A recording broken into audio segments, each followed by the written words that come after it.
Em nosso estudo de hoje está no Evangelho de João, capítulo 20, versículo 21.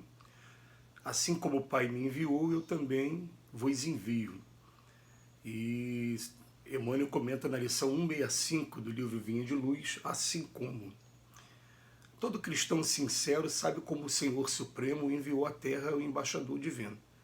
Fê-lo nascer na manjedoura singela, deu-lhe trabalho construtivo na infância, conferiu-lhe deveres pesados na preparação com prece e jejum no deserto, inspirou-lhe vida frugal e simples, não lhe permitiu estacionamento em alegrias artificiais, conduziu-o ao serviço ativo no bem de todos, inclinou-lhe o coração para os doentes e necessitados, enviou-o ao círculo de pecadores contumazes, induziu-o a banquetear-se com pessoas consideradas de má vida para que o seu amor não fosse uma joia de luxo e sim o clima abençoado para a salvação de muitos.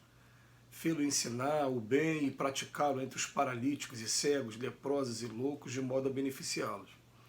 E ao término de sua missão sublime, deu-lhe a morte na cruz, entre ladrões, com abandono dos amigos, sob perseguição e desprezo, para que as criaturas aprendessem o processo de sacrifício pessoal como garantia de felicidade a caminho da ressurreição do homem interior na vida eterna. Foi assim que o Supremo Pai enviou à Terra o Filho Divino, e nesse padrão podemos entender o que Jesus desejava dizer quando asseverou que expediria mensageiros ao mundo nas mesmas normas. Assim, pois, o cristão que aspira a movimentar-se entre facilidades terrestres, certamente ainda não acordou para a verdade. Mais uma vez, Emmanuel vem chamando a atenção da dificuldade que a gente encontra quando a gente está em mundos como o nosso.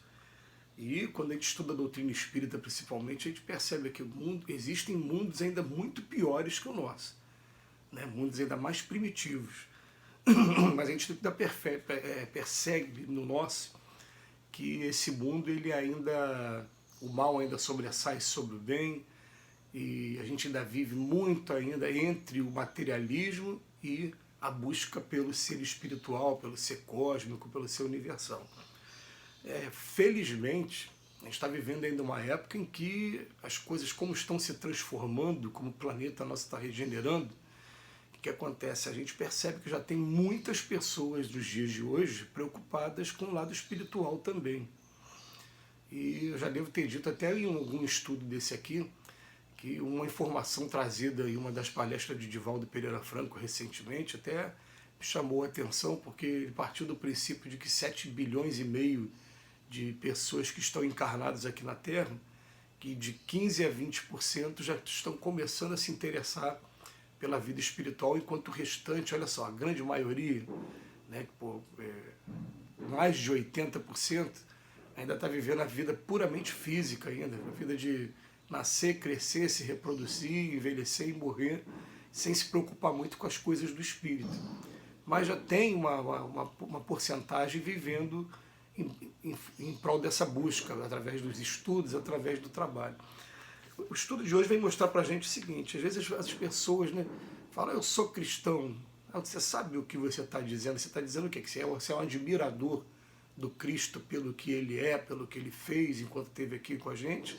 Ou quando a gente chama-se cristão, será que eu estou começando a tomar a iniciativa de fazer algumas coisas também e perceber que a vida do Cristo é uma vida tão espetacular que, em primeiro lugar, chama a nossa atenção como é que a vida de um homem simples do interior, um homem que nasceu num lugar de excluídos, porque Nazaré, Belém, eram lugares de excluídos. Aliás, tem até um momento no Evangelho de João, logo no iniciozinho do Evangelho de João, que Natanael faz um comentário e falou, pode vir alguma coisa boa lá de Nazaré? Falando com um certo desdém, porque Nazaré devia ser um local mesmo bem de excluídos mesmo, daquelas pessoas muito simples. Ele fala, pode vir alguma coisa boa de lá desse lugar? Ele fala, no entanto, nasceu numa manjedoura singela, e mais uma vez a gente lembra que as casas da época, a estrutura das casas que não tinha essa beleza de hoje, eram casas rústicas, montadas a maioria das vezes nas pedras. Ela tinha uma estrutura que na época do cristianismo antigo tinham 2 andares, os animais ficavam no primeiro e os homens moravam no segundo. Jesus nasceu num lugar tão simples, tão humilde, que o segundo estava totalmente lotado, não tinha como ele nascer lá em cima, ele foi obrigado a nascer no meio dos animais. Essa aqui é a história.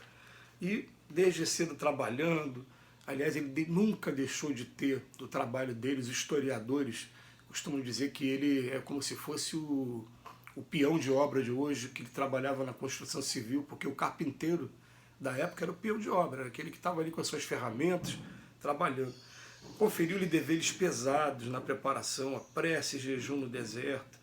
Inspirou-lhe desde cedo a vida só de alimentação através das frutas, frugal, né, e simples, e comendo coisas simples.